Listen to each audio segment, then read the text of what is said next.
पकड़ शब्द की छाही, इसका मतलब जानने की कोशिश करेंगे। इसकी पकड़ शब्द की छाही का मतलब क्या होता है। तो नमस्ते, गुड मॉर्निंग। काफ़ी अच्छा मौसम है, सुबह का टाइम है। तो आज ये जानेंगे पहली बात तो कि शब्द क्या होता है, फिर उसकी छाया क्या होती है। छाया का मतलब होता है शैडो। ये वर्ड आपने हो सकता है सुना होगा, लेकिन इसका अर्थ आप नहीं जान पाएंगे। इसका अर्थ का विश्लेषण करेंगे, एनालाइज करेंगे आज। जैसे एक पेड़ है, नीम का पेड़ है। अगर हम नीम के पेड़ के नीचे बैठते हैं तो हमारा शरीर क्या होता है, उसकी छाया के अंदर निरोग को प्राप्त होता है, बीमारियां दूर होती हैं। क्योंकि जो नीम की छाया होती है, अगर नीम हमारे सर के ऊपर है और उसकी छाया हमारे ऊपर पड़ रही है तो शरीर क्या होता है, निरोग। और दूसरी तरफ एक शहतूत का पेड़ है, उसमें कभी कभी कीड़े बहुत ज़्यादा हो जाते हैं। या अरंड का पेड़ है, उसके पेड़ के नीचे अगर हम बैठते हैं तो कीड़े होने की वजह से हमारे शरीर के अंदर बहुत सी बीमारियां हो सकती हैं, या पित्त की शिकायत हो सकती हैं, छाले हो सकते हैं, पूरे शरीर की लाल हो सकता है, बुखार आ सकता है। तो आपने ये देखा होगा कि नीम के नीचे बैठने से या पीपल के पेड़ के नीचे बैठने से शरीर निरोगता को प्राप्त होता है, शरीर की इम्यूनिटी बढ़ती है, बीमारियां कम होती हैं, बीमारियां ख़त्म हो जाती हैं। लेकिन दूसरी तरफ अरंड के पेड़ के नीचे और शहतूत के पेड़ के नीचे अगर हम बैठते हैं तो हम बीमार हो जाते हैं, क्योंकि ये छाया का फ़र्क है, उसकी शैडो का फ़र्क है। जिसकी शैडो के नीचे हम बैठते हैं, जिसकी छत्र छाया में हम बैठते हैं, वैसे ही हमारे शरीर के ऊपर प्रभाव होता है। शरीर बीमार भी हो सकता है या निरोग भी हो सकता है। तो छाया का तो प्रभाव होता ही है, जैसी हम छाया में बैठते हैं। इसी तरीके से हमारे विचारों की छाया हम पर पड़ती है, सूक्ष्म रूप से, बारीक रूप से हमें दिखाई नहीं देती। हमारे विचार होते हैं, उसकी छाया का प्रभाव हमारे शरीर के ऊपर पड़ता है। जैसे विचार होंगे वैसे ही उसकी शैडो होगी, छाया होगी, हमारे शरीर के ऊपर पड़ेगी, और उसकी वजह से हमारा शरीर बीमार भी हो सकता है और निरोग भी हो सकता है, बीमारियां भी ख़त्म होती हैं। तो जैसे विचार वैसी उसकी छाया और वैसा ही हमारा शरीर। तो विचारों की छाया का प्रभाव हमारे शरीर के ऊपर होता है। ये बारीक रूप से होता है, आम आदमी इसको ना तो समझता है ना देखता है। तो हम समझने की कोशिश करेंगे। अब होती है परमात्मा की छाया। अब ये पकड़ शब्द की छाई, शब्द का मतलब ये होता है यहाँ पे परमात्मा।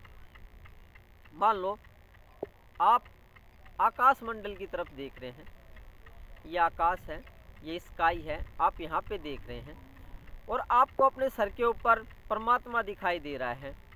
तो उसकी छाया आपके ऊपर पड़ेगी, या उसकी किरणें आपके ऊपर पड़ेंगी, उसकी रोशनी आपके ऊपर पड़ेगी।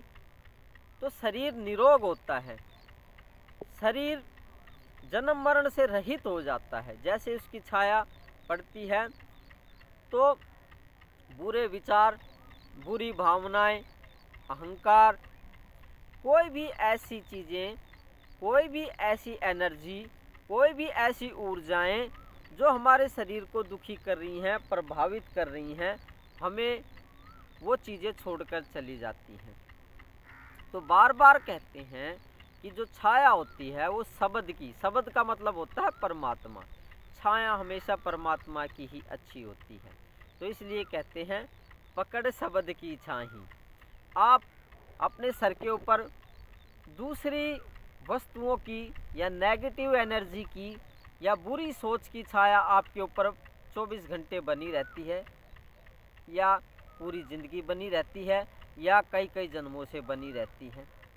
आपके सर के ऊपर छाया है किसी न किसी विचारों की, किसी न किसी ऊर्जा की। लेकिन जब परमात्मा प्रकट होते हैं, परमात्मा सामने दिखाई देते हैं, तो जब उसकी छाया शरीर के ऊपर पड़ती है तो बुरी चीज़ों का प्रभाव शरीर के ऊपर से ख़त्म हो जाता है। उस ऊर्जा का प्रभाव इस शरीर के अंदर से ख़त्म हो करके इस कुदरत में विलीन हो जाती हैं भी। तो जैसी छाया आपके शरीर के ऊपर पड़ेगी, शरीर के ऊपर वैसा ही प्रभाव पड़ेगा। चाहे छाया पेड़ की हो सकती है, नीम की हो सकती है, अरंड के पेड़ की हो सकती है, किसी दूसरे पेड़ की हो सकती है, या किसी आदमी की हो सकती है। आप किसी के पास जाके बैठते हैं, पैर छूते हैं, जब पैर छुएंगे तो सामने वाले की परछाई या शक्ति का प्रभाव या उसकी छाया का प्रभाव आपके शरीर के ऊपर पड़ेगा और आपका शरीर वैसा ही होगा। बीमार भी हो सकता है, निरोग भी हो सकता है, वो आप जाने। तो जो छाया होती है, जो शैडो होती है, वो परमात्मा की ही अच्छी होती है, जिसे कहते हैं पकड़ शब्द की छाही। यहाँ शब्द का मतलब होता है परमात्मा। सामने परमात्मा दिखाई देते हैं, उसको यहाँ पे शब्द कहा गया है, और उसकी जो परछाई पड़ती है हमारे शरीर के ऊपर, उसी को कहते हैं पकड़ शब्द की छाही। क्योंकि परमात्मा की छाया शरीर के ऊपर आपके ऊपर पड़ेगी तो शरीर के अंदर जो दूषित ऊर्जाएं हैं वो ख़त्म हो जाएगी। आदमी जन्म मरण से रहित हो जाता है, क्योंकि जो दूषित ऊर्जाएं होती हैं, नेगेटिव एनर्जी पैटर्न्स होते हैं, वही दूसरे जन्म का कारण बनते हैं, वही दुखों का कारण बनते हैं। मान लो, चलो दूसरे तरीके से समझाते हैं इस बात को, कि एक आदमी के अंदर विचार आ रहे हैं। वो विचार क्या हो सकते हैं? आत्महत्या के होते हैं। ये आत्महत्या का शब्द मैं कुछ ज़्यादा ही ले रहा हूँ, क्योंकि काफ़ी लोगों के अंदर ये विचार कुछ ज़्यादा ही आ रहे हैं। मेरे जान पहचान के कुछ लोग हैं, उनके अंदर मैंने काफ़ी देखा है कि ये आते ही रहते हैं ये विचार, तो इससे उनको जल्दी समझ में आ जाएगा। आत्महत्या के विचार आते हैं। विचार आकाश मंडल में प्रकट हुए, इस आकाश में उन विचारों की परछाई पड़ी आपके शरीर पे। अब जैसे ही आत्महत्या के विचार आते हैं, शरीर कमज़ोर होता चला जाता है, शरीर के अंदर बीमारी बनती चली जाती है। बीपी डाउन, हार्ट पे दबाव, पूरा शरीर कमज़ोर, घुटनों में दर्द, पेट में दर्द, कमर में दर्द, सर पे भारीपन। तो ऐसे विचार की जब हमारे सामने आते हैं या इस आकाश में आते हैं, तो उनकी परछाई जब हमारे शरीर के ऊपर पड़ती है, या कहने का मतलब है उस ऊर्जा का प्रभाव हमारे शरीर के ऊपर पड़ता है, एनर्जी का, तो शरीर बीमार होता है और आपको दुखी भी रखता है कई कई सालों तक। तो ये तो एक एग्जाम्पल उदाहरण देके समझाया गया है कि एक दूषित विचार की परछाई या एनर्जी जब हमारे शरीर पे पड़ती है तो शरीर कैसे बीमार हो जाता है ना। तो ऐसे ही बहुत से विचार हो सकते हैं।